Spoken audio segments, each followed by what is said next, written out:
What you want, when you want it, where you want it. This is The Mesh.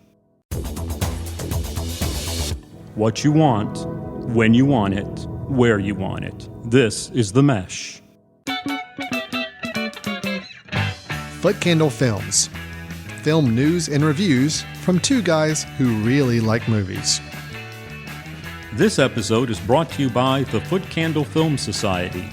For a schedule of upcoming screenings and membership information, visit the Society's website at www.footcandle.org. Hello and welcome to Foot Candle Films here on the Match.tv podcast network. My name is Alan Jackson. With me, as always, is Chris Fry. We are with the Foot Candle Film Society and directors of the annual Foot Candle Film Festival, located in beautiful Western North Carolina this September. Chris, how are you doing? I am doing well. I am looking forward to the upcoming Academy Awards. The buzz is in the air. Yes. We're within the 1 week period of time before the Academy Awards. As of recording this, I think we've got 4 days. And I think the Academy voting is done. I think they have submitted all their, so whoever is winning, the accounting firm of Price and Waterhouse, is that Price Waterhouse? I think there's a Cooper in there. I don't know. I don't really follow. They know now who the winners are. They do, but nobody else does. Do. I will say this, Chris, and obviously I'm very. There's the news about the Pope in real life right now. Yes. He has some health concerns, and there's some medical concerns with him, and of course our thoughts go out to the Pope and such. But it is kind of interesting. A little bit more of the buzz around the movie Conclave, I think, kind of popping up, having to do with a little similar situation. I would not be surprised if voting ended, like you said, yesterday, today, whatever, or just recently. Like that, just recently. I don't know. I could see that being a little bit of just the real life implications of Conclave maybe coming to bear. Possibly, again, not hoping that, but I'm just saying. I think that could be in some voters' minds. So I would be, I'm going to be curious to see if that might squeak out the Best Picture win that I'm kind of thinking it might be leaning to. Well, and then there've been, I guess the Academy Awards is literally, I think, the last award ceremony to take place that honors films from the previous year, because we've had the SAG Awards and all these other awards, and it seems like something I saw fly across blue sky was a lot of people felt it was between Conclave and Anora. Yeah. So the Brutalist has now kind of taken a back seat. Maybe. Who knows? Well, well, that's a good setup into what we're doing today during our review. We are going to go a little review heavy on today's episode. Normally we'll have some news. We'll have some other things to share, maybe some trailers. Not going to have time for any of that today, because today is all about the reviews. We've got 3 films we're going to be giving some reviews for. 2 of them we're trying to get in before the Academy Awards ceremony on Sunday night. 2 films that we have talked about quite a bit but have not actually formally reviewed is the film Sing Sing, and we'll also be reviewing the film The Brutalist. 2 of those, both films are nominated for some awards. Brutalist for Best Picture, Sing Sing for Best Actor and Best Adapted Screenplay. Yes. Okay. Brutalist is also with several other nominations as well. So we are going to cram in those 2 just to go ahead and get our thoughts on record, Chris, before whatever happens Sunday night. Right. Then we also have a 3rd review that we are getting in from a timing standpoint to make sure we capture, and it is the film The Monkey that we will be reviewing. That is Oswald Perkins. Is Oswald or Osgood? Osgood. Osgood Perkins. Or sometimes apparently just Oz. Yes. Oz Perkins. I'm going to go with Oz. That's easier to Sounds remember. Cool. His film, The Monkey, which is an adaptation of a short story by Stephen King. We are going to be reviewing that film later in the show. And then Chris also does have a recommendation to share at the end of the episode. So we got a lot of reviews and recommendations to share over the next little bit. Chris, since we do have a lot to get into and a lot to cover, I know we'll be digging into the Academy Awards post work, in the awards announcements on our next week's episode, I'm sure, in the news. But let's go ahead and get some of these reviews done and make sure we have our voice heard about our thoughts on these films before they do or do not win any awards on Sunday. Sounds good to you? Yeah, let's do it. All right. Going into our first review then, we will be reviewing Sing Sing. To die, to sleep, to dream. This is a clemency hearing for your conviction, 25 to life. Since you've been in custody, you've been involved in the theater program. Gentlemen, let's go. It's been a program that was established to help people get more in touch with their feelings and truly get some rehabilitation. I am Gladiator Goliath. I am Spartacus. I'm Prince Hamlet of Denmark. And it's turned into something of, I don't know, wonderful. What part? Sing Sing tells the story of Divine G, who is imprisoned at Sing Sing prison for a crime he did not commit. He finds purpose by acting in a theater group alongside other incarcerated men in this story of resilience, humanity, and the transformative power of art. It's directed by Greg Cuidar, and it stars Coleman Domingo, who's a well-known actor. He is actually up for Best Oscar for Best Actor, and a newcomer, Clarence Macklin. Seems, with that description, a story of resilience, humanity, transformative power of art. That kind of says, hey, Oscars, hello, pay attention. This might be something viewers are going to like, audiences are going to be like, and it seems like it may be kind of an Oscar-type film that would normally be celebrated. So, Alan, we've kind of talked around it in various other conversations, like year-end conversations, talking about best films of the year, and we just recently screened it for our film society. What are your formal thoughts on Sing Sing? My formal thoughts. So we're in the formal thoughts. I don't think I dressed appropriately for delivering my formal thoughts, but I'm going to try to give it my best. I think this was one of my top films of the year. I think I'm trying to look back on my notes and see like what exactly I gave it a rating of, because I do think it was in the top 5, if I'm remembering correctly. And again, I'm going to ask my intern to funnel that information to me here as quickly as they can, just so I don't speak out of turn. But assuming that I'm right in that it was one of my top 5. Oh, here we go. I've got it. Top 5 films of the year. So yes, it was my number 3 favorite film of the year. Perfect. That makes sense. Yes, I did obviously like Sing Sing quite a bit. And I am still emotionally distraught that it's not a Best Picture nomination. But that being said, I get it. There were some good films out this year, and it just didn't squeak in for all the Academy this year. But I was happy to at least see that it is getting some love on a couple of other award categories. My personal thoughts on the film, I like any film that I feel has a sense of realism to it. A film that is blurring the line of documentary and true narrative acted film. And obviously this is a acted film. I mean, I think it's pretty clear from that standpoint, but it has enough of an element where you just feel more authenticity than I think I get in a lot of other films these days. That's really been that was my biggest takeaway from it. I just felt it was real. Honestly, Chris, I'll tell you, I mean, as much as I really like Coleman Domingo in this film, and I think he's great, I think he's worthy of an acting award, his performance actually sometimes pulls me out of the film because I feel like he's the one that's truly acting. And I do feel like it's a performance where everybody else, I just feel, are so natural. So I really do love the film. I love the style, I love the cinematography of it. It's just a very raw shooting of the film.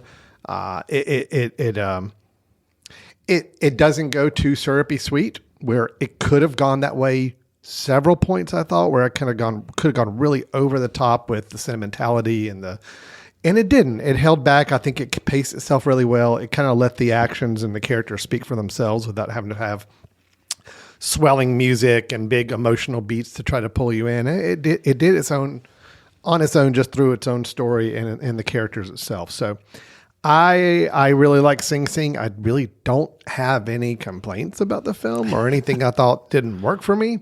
Gotcha. So My review is kind of boring on it, Chris, but I'm just saying I think it's great. I think it's really good. But I'm anxious to hear your thoughts. You saw this for the second time. I know that your viewings were a little farther apart. You saw this much earlier on in the screening season, and then you saw it with our Film Society just this past week. So, What were your thoughts on Sing Sing? So it's interesting. When I saw it the first time, I'd heard all the critical hype, and I'd heard all the hype, and I saw it.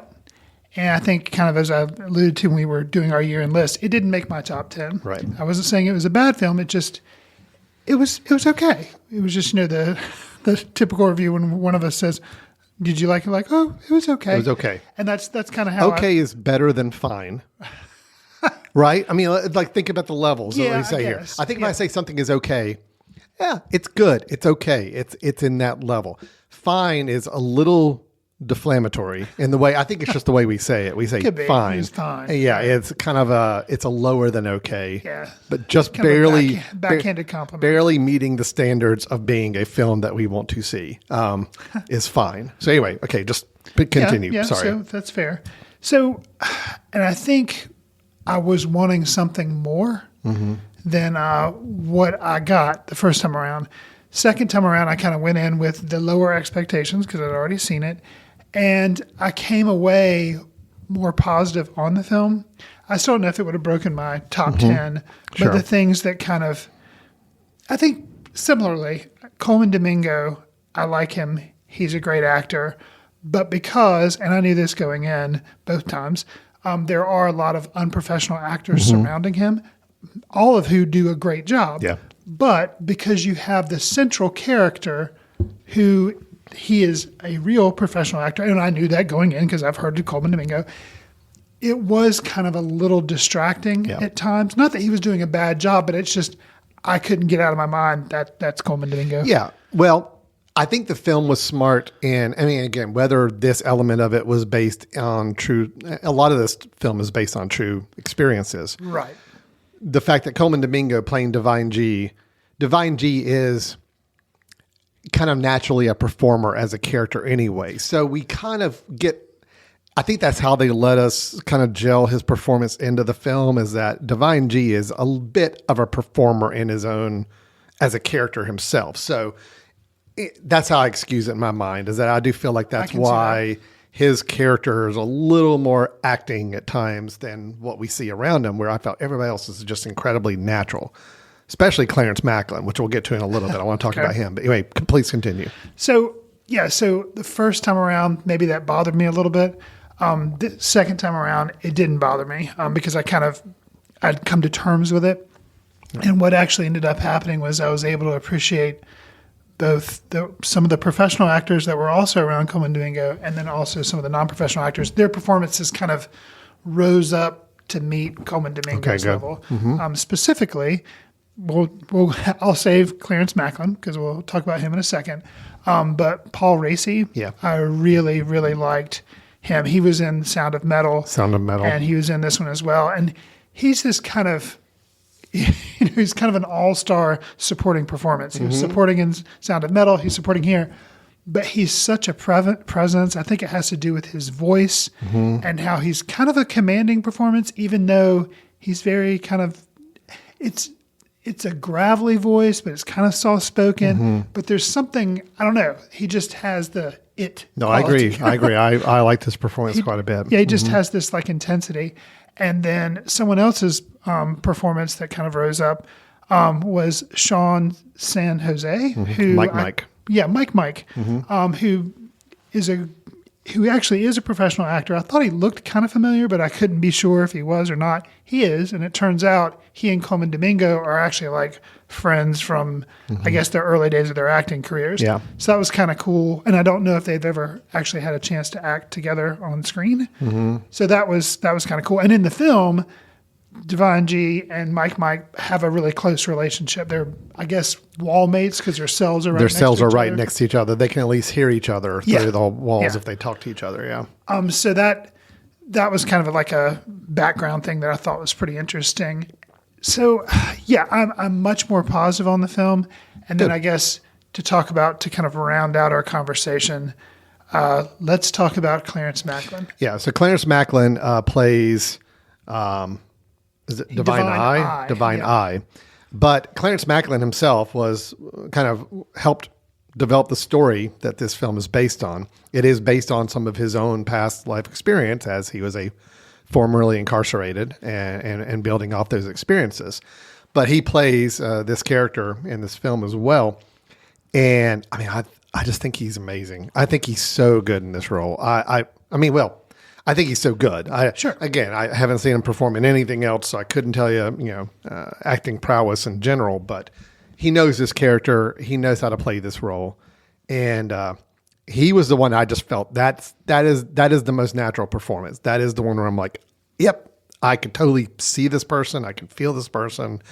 When he speaks, I believe it. It's like I get this guy, and yes, and I don't want to kind of. We always try to avoid like spoiling the film or explaining things. I just say he has a character development that was gradual, and I felt a natural development. I didn't feel it was overly forced. That's one of those places where the film could have really gone over the board with sentimentality and with emotion and it just didn't go there. Okay. It was a very gradual development for this character, which I liked a lot and appreciated. And then there's an ending scene with him and Coleman Domingo that very understated scene, very simple scene, but it just said so much and I loved it. So anyway, yeah. Okay. What are your thoughts on his performance? So yeah, Clarence Macklin, I liked him as well. Some of the final scenes with him and Coleman Domingo, those were great. There's a confrontation, and that's kind of, I know it wasn't improv because I've heard enough to know that it was scripted and things were scripted, but some of the scenes where it's just like these they have a lot of group meetings where they're talking about what they're going to put on as a play. And I think they felt kind of very, improv and just kind of tossed all over the place. So those, although feeling very authentic, maybe didn't draw me in as much. But then some of the moments that did were more of the smaller conversations. There's a Clarence Macklin and Coleman Domingo kind of have a face-off when, Coleman Domingo's character, Divine G, is trying to give Divine Eye kind of a little bit of the lay of the land, and Divine Eye does not appreciate it. Doesn't need it, yeah. So that's a pretty good dynamic sequence. There's another one where Coleman Domingo is actually not involved in this one, but another person who played Sean Dino Johnson, who plays himself in the film, former incarcerated person who participated in this program, is now out from prison. But he and Clarence Macklin, or Divine Eye, they're rehearsing. And as happens in theater productions, somebody crosses behind him because they're just, doing their motions blocking on stage. And Divine Eye does not like that because it's like you're going behind my back. I can't see you. Well, and it's a little bit of, I know where everybody is. You're kind of upstaging me. Like, you don't do that. You don't walk behind somebody. He was letting his real life experience kind of creep into the stage. Yeah. And Sean Dino Johnson's character just says, hey, man, we come here to leave that kind of stuff behind. This is our own space. Yeah. You need to drop that at the door. And that was a pretty important moment. And it was between two non-professional actors. Yeah. So right. I kind of appreciated that, on another level. Agreed. So that was also really good. There's good. Another scene with Coleman Domingo, Clarence Macklin, late in the film, kind of a little bit of a tying to a resolution scene, the two of them out in the yard sitting and talking, that I also I love. Just the dialogue is great. And yeah, there's so many of those moments in this film where I'm like, I really just appreciate the intent they put into the scenes of dialogue between key members, to not let it go TV movie of the week where it's just, you know exactly what they're going to say, and they're going to say it just exactly the right way to get the other person to feel a certain way. Yeah. Yes, it ultimately did end up those ways, but it was done in such a much more natural way. And that's just what really endeared me to the film. So I think a key to me appreciating it more is kind of like you stated, where Coleman Domingo's character, Devanji, he is more theatrical and more dramatic than I think most of his other people that are in the group. Yeah. And so that helps me. I think it was a good scene, but it bothered me a little bit because it seemed to be a little elevated. But now that you give that rationale, I'm like, okay, I buy it. He is going before a parole board. Oh, yeah. And they are throwing questions, some pretty tough and pointed. And although I thought Coleman Domingo does a really good job, it was such kind of like an Oscar moment. They'll probably show it when they show his best actor, like here's a scene from Sing Sing and here's him acting, because he does a range of emotions, but it was so, I don't know, so like on another level. And it was good. I'm not saying it was a bad scene, but it kind of distracted from what else had gone. It felt like it was a different film. Well, I get it, and I totally get it. And I felt the same way at the beginning of that parole board scene. But the thing that nailed that scene is the fact that one of the members of the parole board then asked, well, how do we know you're not acting right now? Right. And then he just dials back. I mean, you could just see him shrink on screen. It's like, and then he becomes out of sort. So yeah, he was acting. He is a performer. He is a theatrical minded person, and he's always speaking like he's on stage, and he's always, a bigger, grander motions and everything with his body. Sure. But I think that they called him on it in that scene, and that actually kind of helped me reconcile his performance for the rest of the film. I'm like, oh yeah. So other people see it too, that he's still an actor. He's still a guy on stage. I guess what my daughter and a son back in the day when they were in high school used to say, he's extra. So that was, and so the parole board called him out. They did. A little extra. And I think I think it's a brilliant scene. I think it's a brilliant line of dialogue. And unfortunately it was one I know that's been in some trailers and been in all that. So it's just a shame that I kind of knew it was coming when the scene happened, but it's like that kind of nailed for me how to feel about the performances in this film in general, and why Coleman Domingo's performance, very, very good, but was definitely more showy. It put it in perspective. It was like, nope, yep, we get this. We, the filmmakers and story writers of this, we know this. So now we're bringing him down a peg, and we're showing you that, because that's really where his kind of break in the film happens, where he does start to become a more grounded individual that's dealing with some stuff. And so, Yeah, and there's a death that takes place, and Divine G's reaction to that death actually really won me over, because then he really does kind of drop the extraness, and then he's a little broken. Oh yeah. And so that helped me kind of cement how I felt about the film, and I was able to appreciate it more on the second go round. So I have a question for you. Yeah, sure. Kind of rounding out, I guess, kind of, unless you have more to say. I don't, although I was just going to ask you. So did you have any issues with the film? I mean, you kind of hinted on a couple that you were maybe a little questioning about, but overall, were there you have any issues with the film? I'm more just curious. No, not really. It was just thinking it was okay the first time, and now I'm a little higher on the film. Now it's okay. Right. No, it's good. Now I think it's good. Okay. It's still not one of my top 10, but I still appreciate it. Because I see so many documentaries, I think I was also struggling with maybe if I'd just seen a documentary on this subject, because obviously they have all these real life people that could have spoken about it, and they do show some footage at the very end of performances that the troupe had put on. So I think it was a very good story. Or it's like, because I knew a lot of the background going into the film, it was kind of me being torn, like, would this have been better served as a documentary, or would this have been better served as a film with all professional actors? Now, where I come out on it now, the documentary question, don't know.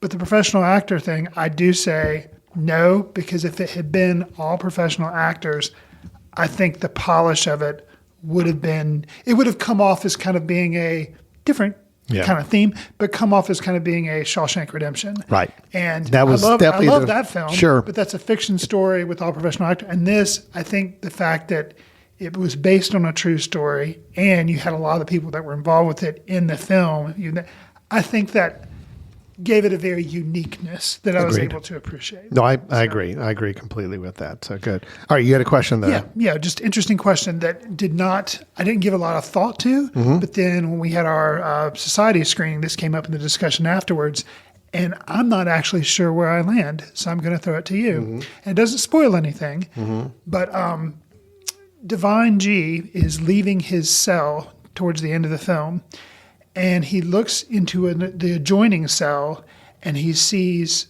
younger than him, definitely, but a young black man in the cell that was adjoining his. So it was kind of thrown out to the group. Who do you think that is? Do you think it is? And Divine G kind of has this moment looking at. They don't exchange any words, but they kind of have they look at each other and they kind of have a moment.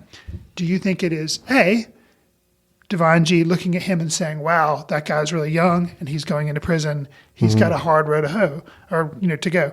Or B, do you think it was Divine G seeing himself as a younger man and that's how long he's been in prison? Or 3, do you think it is Divine Eye's son who has been moving around in prisons? Because Divine Eye mentions that his son has followed him into the prison system. Who do you think it is, Alan? Which of those 3? I think it's not one. That it matters. I think it's one. You think it's I think it's just an acknowledgement of.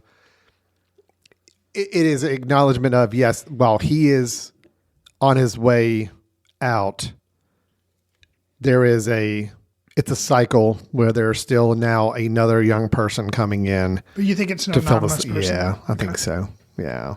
Okay. I mean, I'm sure the film likes the idea of it being a little open that you could interpret any way you want to, but I think it's simply a acknowledgement that this is a cycle that is now that continues. Gotcha. And just him doing his little part to try to help rectify his own situation doesn't really do anything for anybody else that's going through the same situation right now. So, gotcha. Yeah, that's kind of what I took from it. That's not as fun as an interpretation. No, not as fun, not as cool and trivia worthy answer to it. But I feel like that's what it is. Yeah, so, you're probably right. Yeah.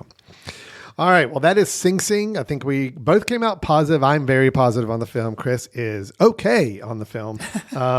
He likes it. So, but it's a great one. So definitely it's available now, I think, for rental, streaming. I don't know if it's streaming somewhere on a service or if you just have to rent it, but it's available online, I guess, is the main thing that people can get to it if they want to see it. Yeah, I see it's on Prime Video, but you can either rent or buy it. So it's okay. So it's not part of the Prime Video, free subscription. Right. It's you can rent it. Yeah. So it's a rental, video on demand. That's what they call that. If you haven't seen it, and you've waited this long, probably at the Academy Awards, all these things that are semi kind of hard to come by, probably after the Academy Awards, they'll be more widely available. Could be. So, yeah. Maybe. All right. Well, that was Sing Sing.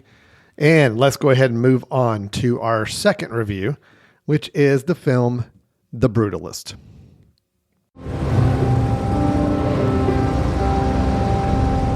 Cousin. Virgin is alive. What? These are yours, yes? Yes. All of them? Yes. Tell me, why is an accomplished foreign architect shoveling coal here in Philadelphia? I'm afraid it is not so simple. Brady Corbet's 3-hour and 34 minute film, The Brutalist. Who's counting, Chris? Tells the story of a visionary architect and his wife who flee post-war Europe in 1947 to rebuild their legacy and witness the birth of the modern United States. Their lives are changed forever by a mysterious, wealthy client. So in this film, which I mentioned, it was director Brady Corbet, and he also helped write it. We have Adrian Brody, who's nominated for Best Actor. We have Felicity Jones, who's nominated for Best Supporting Actress. We have Guy Pearce, who's nominated for Best Supporting Actor. Brady Corbet is nominated for Best Director. The film's nominated for Best Picture. It's nominated for 10 Academy Awards. Yes. Alan, what is your take on what many people are calling a new American epic or American masterpiece? What was your take on The Brutalist? Yes. Agreed. Okay. And I will be heartbroken if it doesn't walk away with 10 awards. I'm being realistic. It doesn't need to win all 10, but it should win a lot of them. This is my favorite film of the year. I love this film. I've seen it 2.5 times. 2.5. Yeah. Okay. Where did you stop on this third viewing? At the intermission? Yeah. Okay. Yeah. Because I will say, I think the first half is better than the second half. Okay, interesting. But just slightly. I mean, I still love both parts, but okay. And I'm looking forward to seeing this when we bring it to our Film Society in a couple of weeks for our March screening, which we have booked right now. So I will look forward to. I may even be there both nights, Chris. I don't know. Whew. I just adore everything about this film. I'll tell you, the scope of the film, the overall conceit of the film, just the overall concept. I mean, yeah, you summed it up there, but it is. We're basically following someone who's fleeing Europe in 1947, comes to America. We learn about him over the course of the first half of the film, that we find out that he was an architect back in his home land of Hungary, right? Not sure. Yeah, I think Even though he came I've seen from- it twice. Hungary or Poland, one of the I think two. he came from Hungary. Okay, yeah. But he was a visionary architect back then. You start to learn more about that as the film goes along. He meets up with the Guy Pearce character playing Harrison Lee Van Buren Sr., and starts to do work for him on a project that Van Buren's got wants to dedicate to his mother, but basically a giant community center up here in Pennsylvania where they are. But it's, yes, it's about that project, but it's more about the acclimation of Laszlo Toth into American society and the challenges that come along with that. And then Felicity Jones playing his wife, Erzsébet, who comes along to join as well later in the film. Where do I start, Chris? I think Adrian Brody is amazing in this. Okay. I think he's a very, very good actor in this film. I would agree. His performance is. I mean, and I guess it's good. It's pretty so monumental. Good. Yes. I think the direction of this film is amazing. I think the film does some really interesting things with the way it shoots some scenes and the perspective it puts you in some scenes. It captures the time period. I think it's authentic looking. I loved everything about it. If you forced my hand and asked me to pick out some things that maybe I wish it did a little better, I can do that. Okay. There are some things I wish it had done a little differently, but overall, I can't complain much about this film. I think it's wonderful. So, but Chris, you and I have talked just kind of back in, passing in the hallway kind of comments about this film. Sure. Haven't really sat down and talked about it. So right. I want to hear your thoughts. I kind of spewed a bunch about this during my Best of the Year podcast episode we did. Sure. So tell me about The Brutalist from your perspective. Yeah, the acting, Brody. Yeah, he's up there with Coleman Domingo. It's like but then there's Ray Fiennes for Conclave. So who knows who will win? I think there are a lot of deserving films. I think last year was a pretty solid year for film, actually. But yeah. What it comes down to, I like the film. Mm-hmm. I would say it's good, so it's better than just okay. Okay, so we go fine, okay, and good. Good. All right. Yeah. So, and what holds me back of the film is no fault of the film. It's just, for me, period pieces aren't really my thing. Mm-hmm. They aren't in general. But I liked this one because and I wish, if I had a desire of something that it could have done more, I would have liked to see more of the planning of the architecture and then the final results, because those parts of the film were my favorite. Like the realization of how he constructs the altar of a church and like what happens at a certain time of day. Yeah. Like those were like payoffs for me. I was like, cool. And the payoff of Toth that's how he gets introduced to Mr. Harrison Lee Van Buren, is he is commissioned by his children as a surprise, which we learned that Mr. Van Buren does not like surprises. Does not like surprises. But he is commissioned to come and redo the library or study in his home. And that whole piece I loved. And the revelation of him walking through and showing this to Mr. Van Buren. I was like, man, it just, I really thought, because it was, the film is art itself, but then the way they shoot those scenes and then showing off the art that this architect has done, just masterfully done. I'll say, like I say, if there's something that holds me back through no fault of the film, it's because it's a period piece. And I wanted more of the architecture stuff, because that was what I found compelling. Some of the dramatic stuff, not as interesting to me, maybe. Okay. And this is based on, from what I understand, Toth, not a real person, Van Buren, not a real person, but these are amalgamations of people from that period. Yeah. Van Buren may have been a little bit written, a little bit of a mustache twirling villain for me. But I thought it was well portrayed by Guy Pearce. I think it's one of the best things he's done. Oh, absolutely. In a long, and it's not, it's just, I think it's really, it stands up for me. Obviously his work in Memento, and then we jump forward to this. It's just like, dude. Well, what I loved with his performance and this character in general is, it did. Yes, there's a little of that mustache twirling villain at moments, but then there's also moments where you're like, okay, now this is a guy who knows, he knows his faults, and he's actually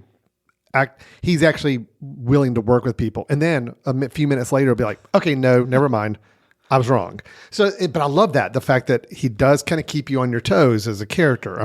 You think about it, there's a scene where we first meet him, and it is explosive. He is not a good person, like not a nice person, not somebody you want to be around at all. Right. And it's like, but then the next time we see him, he acknowledges it. He's like, yeah, I'm sorry. I was off my game. I was put in an awkward situation. I'm sorry. And I want to make it up to you. And I want to do this. And you really like, oh yeah, this guy, he's got faults, but I totally get him. Like, I feel like he gets himself and he understands it. And then 30 minutes later, you're like, no, I think that might have been an act now too. I don't know. So it's like, I love the fact that it never is, it leaves you throughout the film always kind of a little bit wondering about his character. I did, at least anyway. Okay. I thought there might have been some times where we could have seen some redemption of his character, but then there's a point in the film where he goes beyond a point and you're like, okay, no, there's no redemption anymore. This guy is a problem. So yeah, but the fact that it kept me at that pace, I loved it. So yeah, anyway, yeah. I can see that. I will tell you, Chris, I will say the one thing that I wish the film had done more of is, just like you said, the architecture itself. I do feel like it's a little bit of we do see so much of them talking about the building of this community center, and we see the models and we see the discussions, but then when it comes down to actually seeing it, it's very scant. And my only excuse for that, and I'm trying to make excuse for the director and for the filmmaking team, they made this whole film with a $10 million budget, which, to think a 3.5 hour movie with pretty big name stars for $10 million is unheard of. Yeah.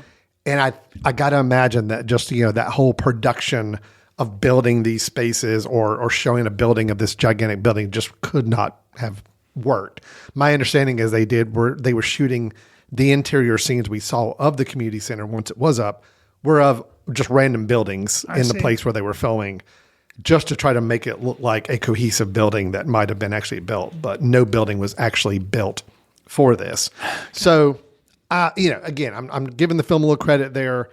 I do feel like that's one area I did come out of the film being like, I kind of would have liked to have seen more of the architecture of this building. But with the budget, you kind of understand, right? You do understand, but it's still a shame that it didn't quite work out as well. And I think it is magnificent to consider, like you say, the runtime, the stars that are involved, that it just doesn't seem possible that this film was made for that. And so, it just doesn't seem that way. So that's just such a credit to it. I'll say, you mentioned, I think, jokingly, but I hope this film walks away with the 10 Academy Awards that it's nominated for. I think if it doesn't walk away with some significant ones, such as either director or picture or actor, I think it's going to be one of those things that people are going to complain about right after it happens. Yeah. And then they're going to come look back on, 5 years from now or whatever and be like, oh yeah, they really missed the point on the Brutalist. They really missed that train because this just has the feel, regardless of how I feel about period pieces or anything like that.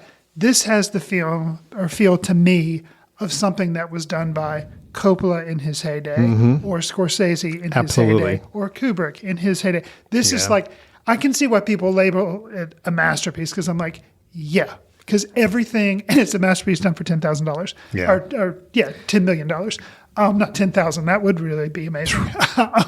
But everything, the acting, the cinematography, the production design, the score.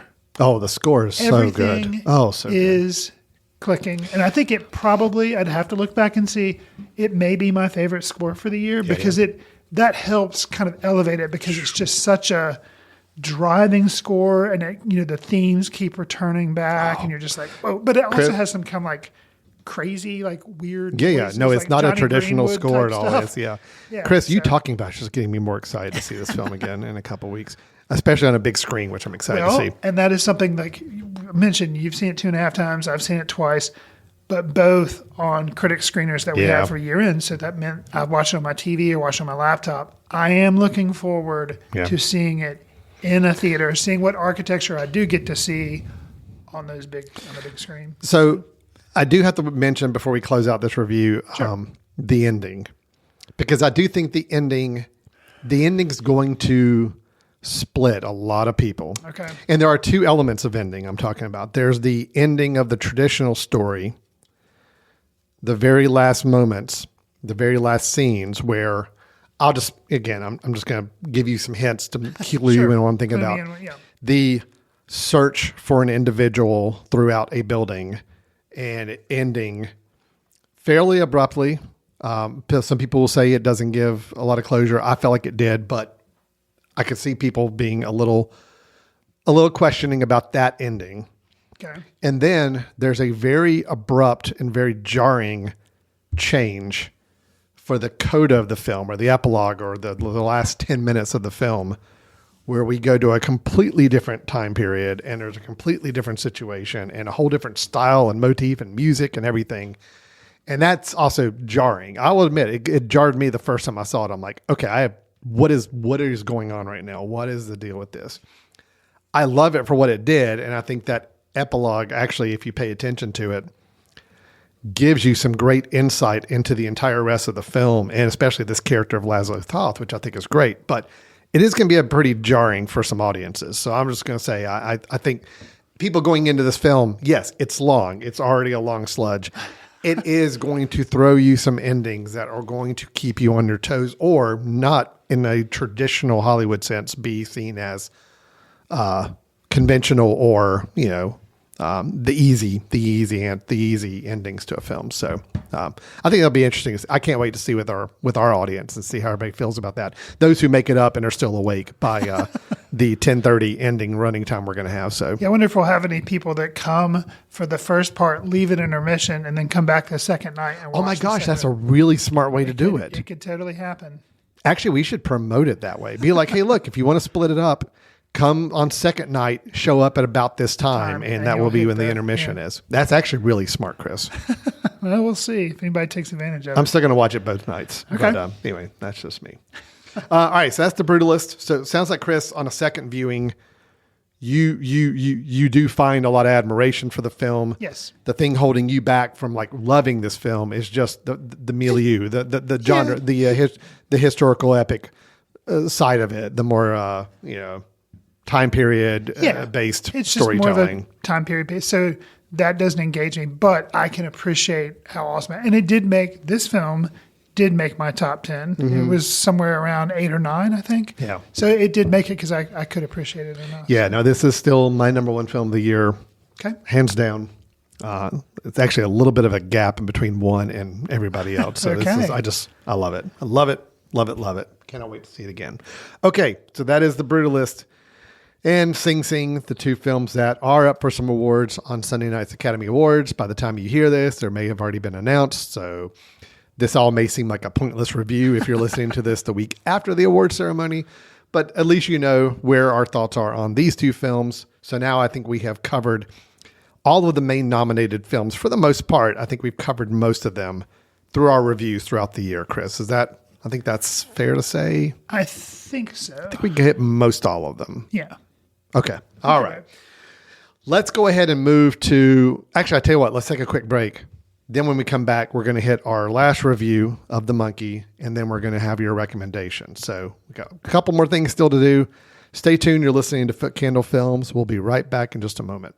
This podcast is sponsored by Jackson Creative, a custom communication agency located in downtown Hickory, North Carolina, specializing in online content creation. To learn more, visit thejacksoncreative.com. Jackson Creative, we tell your story. Welcome back to Foot Candle Films here on the Mesh.tv podcast network. We had our reviews of Sing Sing and of The Brutalist in the first half of the show. Now we're going to move on and talk about a more recent movie that just came out this past weekend that we are going to review for you. It is the latest film, quote, horror film, unquote, horror comedy, horror something or another, by Mr. Oz Perkins, he of the Long Legs fame. This is the film The Monkey.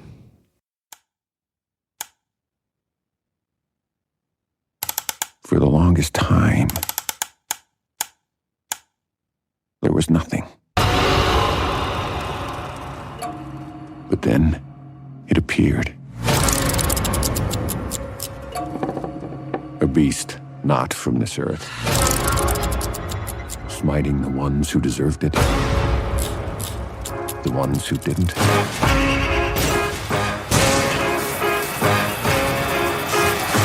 And everyone in between. Alan, you mentioned that this was based on a short story from Stephen King, which it's true. And I just recently actually read that short story because I'm reading through the book of the collection of short stories that this was in. So I went into the film with a little bit of knowledge of kind of what it was about. I mean, we both talked about the trailer. We'd seen the trailer. But I'm curious, with you having only seen the trailer, you not having read the short story, what was your the idea of the movie is two twin brothers, Bill and Hal, find their father's old monkey, hence the title, toy in the attic. A series of gruesome deaths start. The siblings decide to throw the toy away and move on with their lives, growing apart over the years. So pretty simple little plot there. Not having read the story and knowing just that synopsis in the trailer, what was your experience with The Monkey? And it is, as you mentioned, horror, dark comedy, and actually a new term for me, splatter horror. Oh, yeah. Is how this is. No, that makes sense because it is a lot of blood and guts, and it is a bit over the top, a bit more comical sense of violence.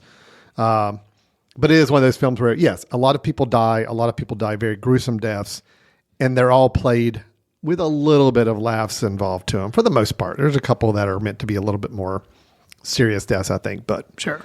I liked it. I thought it was fun.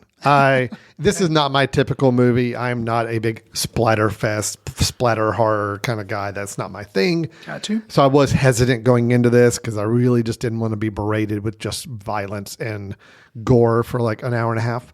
And yeah, there is all of that in there, but it kept it fun enough for me. And interestingly enough, the film is almost in two halves. I mean, or there's a pretty big chunk at the beginning, and I think most of the film is probably the second half, but it's not a clean 50-50 split. But sure, it's pretty heavy. There's a lot more in the first half than I expected, where we see the young version of our two main characters, twin brothers, Bill and Hal.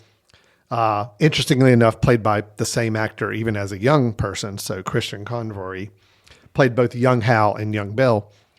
That first half, actually, I thought was so good and really enjoyed everything there. These two boys, these two twin brothers, finding the monkey, kind of learning what it does and what it's capable of doing, dealing with the repercussions of it, trying to figure out what to do with the monkey. All was so good, and I felt the kid, I guess, so good acting in this too. I believe these two young boys. And the actions they took and the feelings they had, I thought were very, very natural. And I thought, that is that's how they would have been in this situation. That's the rationale they would have taken. Here's the idea they would have had. Everything made sense. So that was great. When the film switches to current day, with an adult Hal / Bill, both played by Theo James, the film's still good, but maybe, I'm not going to say it got predictable because honestly, I did not realize ultimately where the film was going to go, but it didn't really have necessarily any surprises. And I still think it was fun. I still had a good time with this film overall. So I'll leave it at that. Chris, what are your thoughts on Osgood Perkins, The Monkey? So we have reviewed his previous film, which was Longlegs, And I remember that film, you and I were both not as enthusiastic or weren't overly enthusiastic about it, but we came away saying Osgood Perkins definitely seems to have a style, kind of following along in the footsteps of people like the director of The Witch, who I've currently forgotten his name. He just did Ari Aster? No. That's one I'm of sorry. them. That's the other one I was going to mention. Oh, who did the shoot? I can see his face. It was The Witch. It was The Lighthouse. Yep. It was The Northman. Yep. Can't remember his name. I'm drawing a blank. Intern will have to run in here and say. Oh my it. gosh! But hold on. That guy, and also Ari Aster, and he did David Eggers. David Eggers, yeah, David of course. Eggers. So Eggers and Aster both have been doing horror films. They've started Robert Eggers. David Eggers is the writer. Yeah. Robert Eggers, Ari Aster, they started off in the A24 house style. Both have since kind of, branched off a little bit. But they have this like look and visual style of their films and both like doing horror. So with The Monkey and with Longlegs, we were saying Osgood Perkins, I think he's going to be somebody that's going to have a very signature style and stamp. But I wasn't overly enthusiastic about Longlegs. With The Monkey, I was hoping, with this being his second film, I was like, okay, this is going to be more my thing. And because I read Stephen King, obviously I mentioned that. And so I thought this is going to be the one that I'm going to be like, oh yeah, that was awesome. And I was going to walk out thinking it was, just absolutely amazing. Here again, we talk about expectations. Yeah. I do like it better than Longlegs. I think there was more to it. But something about, and maybe it's because I read the short story, so my bad on that, but there wasn't enough uniqueness to it that I kind of felt like when the story started and, they explained everything, I was like, okay, I didn't feel like there weren't surprises for me. Mm-hmm. Now, it being a nice tight runtime, it's under 2 hours, a little bit over an hour and a half. That helped because that way it wasn't like we were belaboring the same thing of, okay, the monkey beats his drum and we know somebody's going to die. And then it's like, okay, well, who's standing around? It's like, okay, now this person dies. It does, I think I'll give credit to it. It does diverge from the short story a little bit in an important way that ties in kind of what happens at the end and commentary that's being made about family. So that's admirable. I thought maybe it's my hang up for a little bit too much prior knowledge that helped me truly enjoy the fun. But I will say, I think the film knows exactly what it's doing with the splatter horror, and the gore is just over the top Kill Bill, Quentin Tarantino type, blood splatter everywhere. So it actually makes it, in a way, less painful to watch because it's not like body horror as much as it's kind of kind of ridiculousness. Yeah. No, I didn't find it after a while. I didn't find it hard to watch. It was kind of more all that comical. And so the comical horror, stuff in the film, I did find myself laughing a couple of times. So that was enjoyable. There's some generally funny moments. Yeah. I thought some of the deaths were creative and unique and interesting. I loved all of the shots of the monkey. I'll tell you, the way they shot the monkey. So the second unit directing and getting the close-ups of the monkey. All the close-ups of the monkey, all of the shots, all the tension built on waiting for his little arm to kind of start beating the drum. Oh, that was really good. It was it was done well. I appreciated that. I'll say Theo James, who played the adult Hal and Bill. Mm-hmm. He was okay. I mean, I didn't think it was anything. I wish the performance had been stronger. I wish I could have gotten that character a little bit more. He's played a little too straight for my taste, at least the Hal side. I guess Hal was the one that we follow for the most part. Yes, I believe so. Yeah, and I guess that's part of the idea of the story is that Hal and Bill do have different personalities, and we do see them. Sure. Theo James playing both characters. So obviously Hal needs to be a little bit more the straight guy, but it was kind of a listless role. I found it to be kind of boring to watch, and I would much rather watch the kids, the young versions of them, honestly. So, but I'm similarly, I feel like they were more engaging, and maybe it's something as simple as when you think about the whole concept of the film, and you just have to accept it. Yes, you wind up this monkey, and somebody dies. You're like, okay. With kids believing in it and having that happen to them, it's kind of easier to accept that that's what's happening. But then when it shifts to adults, you're like, okay, they're more rational, and then you kind of, not that you still have to accept that that's the premise of the film, but I don't know, it was easier to believe in when it was having it happen to kids. Yeah. And so for them to kind of buy into, and I guess I agree with you, when the split happens and you go to the older ones, it wasn't as engaging as it was with the younger actors. And I'm being very nitpicky here. I think part of the problem too is that you just try to think, okay, if these kids really went through this traumatic set of experiences that they did. Sure. And they honestly felt like, okay, we have done something with this monkey that has now caused so much death and destruction around us and basically screwed up our entire lives because we're kids and now we've seen things that we should not have been seeing or experiencing all these years. Right. Then to cut to the adult Hal, played by Theo James. And I mean, granted, I know he's like, we hear in the narration, his voiceover narration, that he's kind of been keeping to himself and he doesn't really interact with people. Right. But he seems fine. I mean, that's the thing. It's like he's played as like, sure, he's a good looking guy. He's like, kind of dressed well. And he's like, seems like a pretty level headed guy. I'm like, I don't know if that's how this guy would be after the childhood he had. I don't know. I guess that's just, it kind of disconnected me a little bit. I did not see the young kid I saw 10 minutes earlier growing into this guy based on the experiences they've had. But got you. And that maybe disconnected me a little bit from the performance. And plus his performance I thought was just a little flat, but I thought it was meant to be flat to show the dichotomy between he and the brother later in the film. Sure. So I kind of get that. But anyway, that's just, I think it's more how the character's written than it is necessarily the acting, but I don't feel like the adult Hal was written very well. So, and it was entertaining for me to see two cameos in the film that popped up. Elijah Wood is in the film, yeah, and also Adam Scott. He's in the film great. Very early on. But for those two, I like both those actors, and to see them, and obviously, we mentioned how they're it's kind of a dark comedy, horror comedy.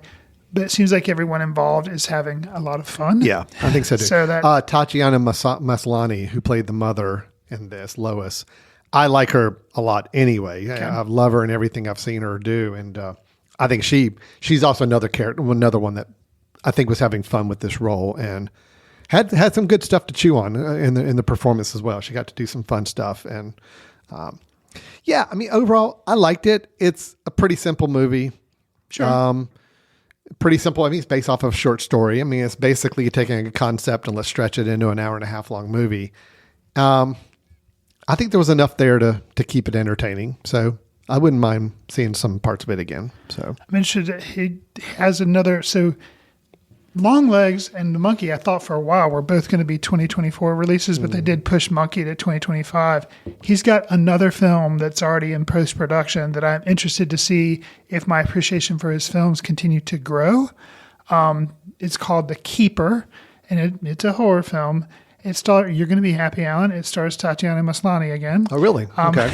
And the synopsis, as it were: during an anniversary getaway at a remote cabin, a wife is left alone after her husband departs, only to confront a sinister presence that exposes the cabin's chilling past. Called Keeper. Well, here's what I like about what he's been doing, Oz Perkins. So, I'm a little disagreeing on his style. I didn't see any semblance of a style consistent between Longlegs and the Monkey. But I'm okay with that. I don't need there to be a Oz Perkins house style. It's like, I like the fact that he can do some different things. In looking at even just a bit about The Keeper, this film that is coming out supposedly later this year. Supposedly, yeah. I'm looking at the cast list are a bunch of actors I've never seen before other than Tatiana Maslany. And she's not like a big, huge name either. Right. So it seems like it's also another small production, which I like. If you think about it, all three of the movies, other than Nick Cage working in his little cameo in the Longlegs movie, it's been smaller cast. It's been, not as big name actors, which I'm all for.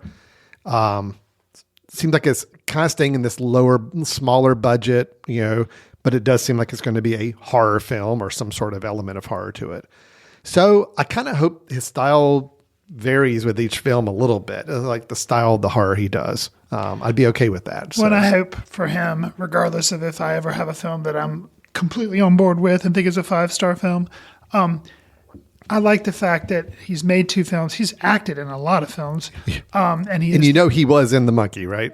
Yes, I do know that he was in The Monkey. He was the uncle, I guess. I think we mentioned with Longlegs that he is the son of Anthony Perkins from the whole Psycho thing. So obviously it seems... In real life, he is the son of yes. son of it Anthony seems Perkins. that horror is kind of a, he really it's likes ingrained the in genre. his... It's ingrained. Yeah. It's in the DNA. I like the fact 2 films under his belt. Third film also seems to be the case. No sequels. So he makes a horror film. They're like original ideas, and then he moves on. So that's kind of cool if that's going to be his thing, where he's a horror film director. He makes original works, and I think that's awesome. So to build a career out of that, of not just saying like, oh, The Monkey made good money. Okay, well now I'm going to make 8 monkeys or whatever.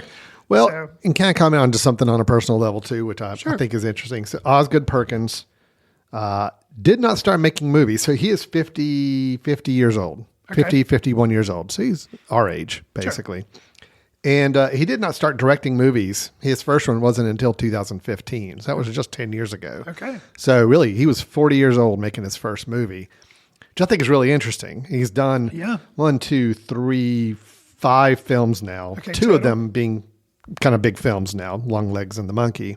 Okay. I don't know. I just think that's kind of cool too. It's like, I know he was an actor for a long time, but kind of starting directing films a little later in life than a lot of people typically do. Sure. And he's having his basic success at our age. I'm like, Chris, it's still time for us to go out and make a movie. We can do it. Oz Perkins is showing us it's possible to do, right?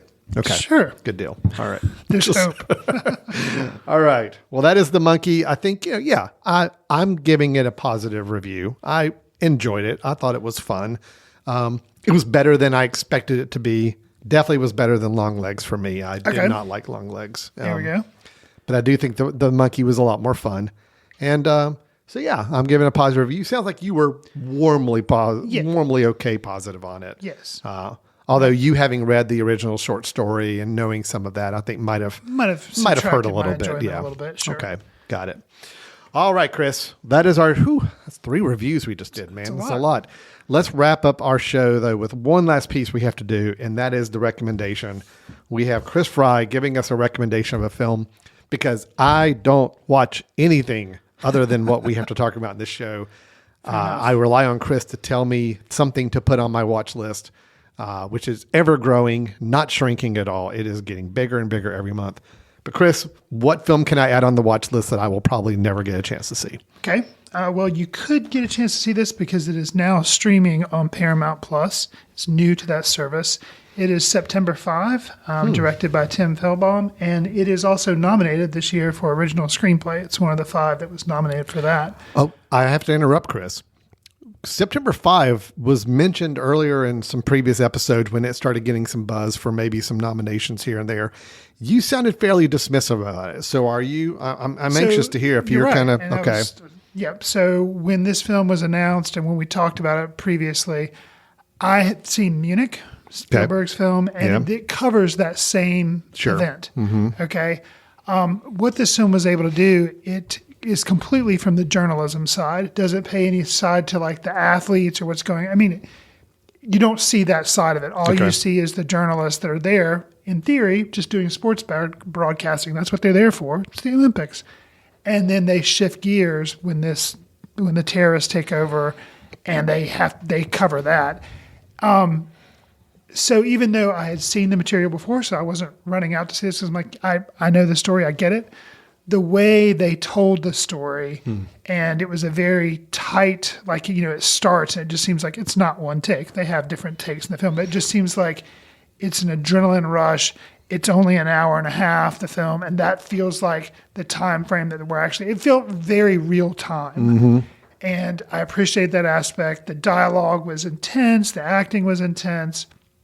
It felt like, although I'm not as much of an aficionado of things like The West Wing and Aaron Sorkin type writing, and where that wasn't effective, we talked about Saturday Night, that film, totally different type of idea where you're doing a true event, and it felt You said it wasn't effective in that film? Not for me. Okay, not for you. All right.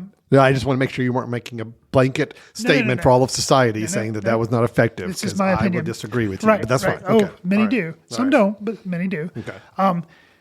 in this film, it was effective for me. Okay, cool. And it just really worked. The performances in it, Peter Sarsgaard, great. John Magaro is in it. He's also really good. He plays kind of the focus, the main. He plays Jeffrey Mason, and he's in charge. Well, actually, Peter Sarsgaard's in charge of him, but he is the one that's basically acting as the director of the events that evening and has to make calls and everything. And it's really well done. Somebody who I can't remember if I had recommended the film or not. I think I did. But another film from last year called The Teacher's Lounge. Oh, yeah. And Leonie Benesek, I think is how you say her name. She's a German actress. She's in this film. And I was like, wait, when she showed up, I was like, I know her. She is really good in it too. And it's the difficult position of they're in Germany. Obviously, it's in Munich. And she's playing a German. And which I don't remember Munich doing because it's been a while since I've seen it. But there's a lot of commentary about how Jewish folks, some of who are on this production crew, feel about being in Germany. I mean, granted, this was 1972, so it was after World War II, but there were still feelings of, that what had happened in Germany. And she is German, and she kind of says, we want this to be our chance to show that we're different. And so you're like, okay. And then what happens? The groups of Palestinians are the ones that form the terrorist organization that take over the hotel rooms for the Israelis. But so it's not that, but the way things were handled, and unfortunately, some miscommunications and some bad decisions that were made by the German government and the handling of the situation.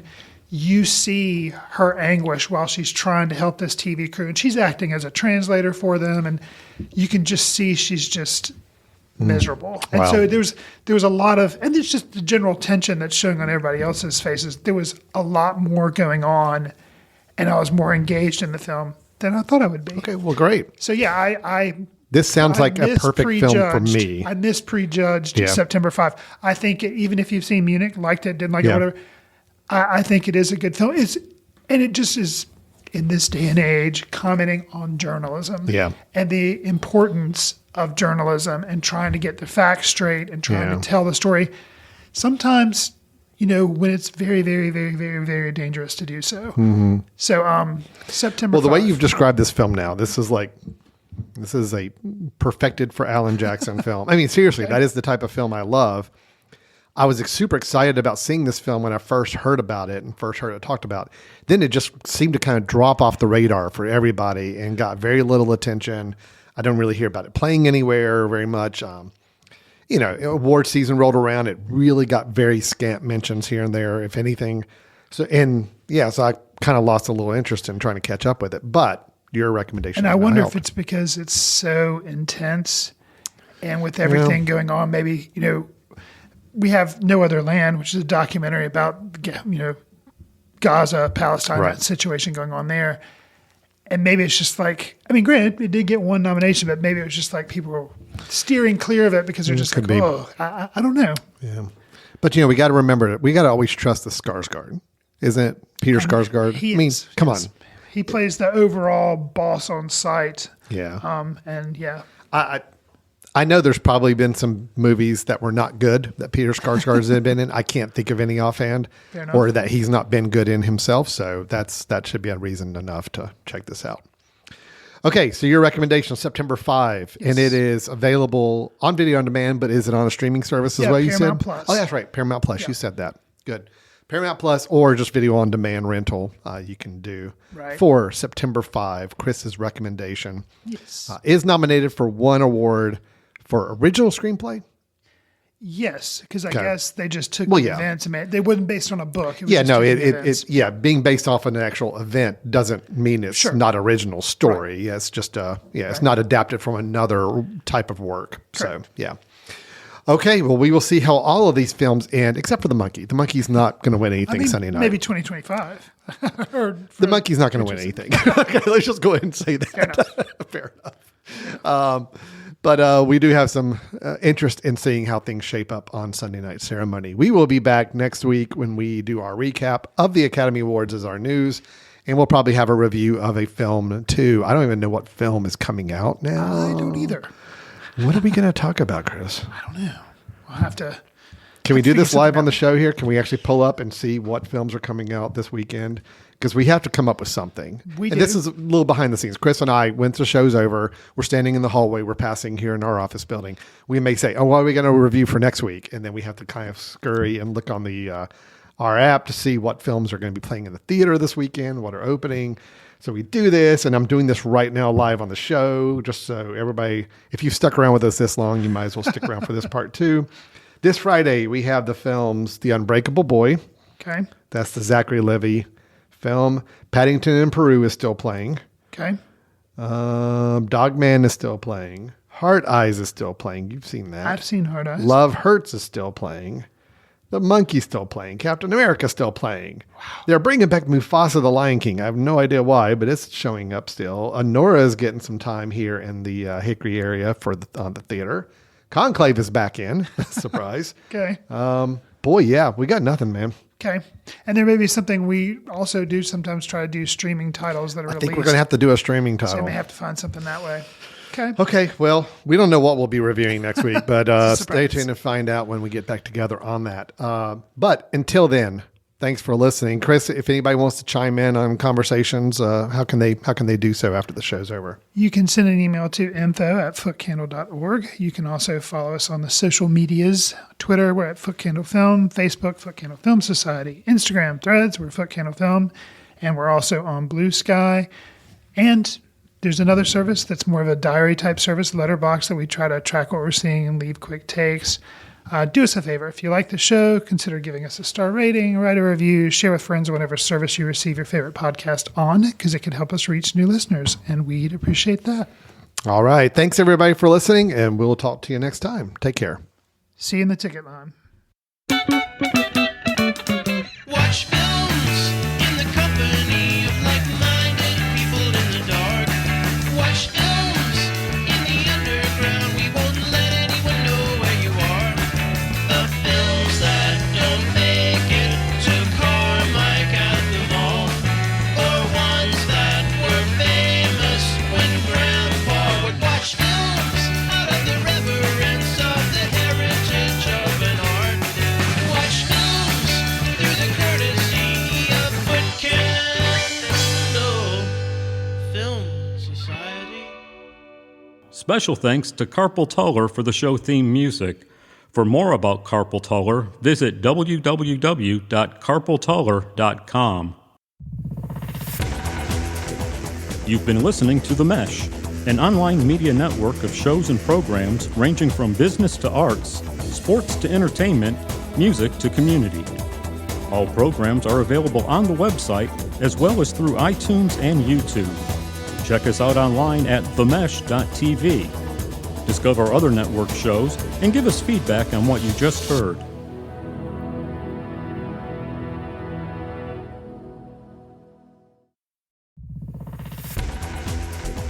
You've been listening to The Mesh, an online media network of shows and programs ranging from business to arts, sports to entertainment, music to community.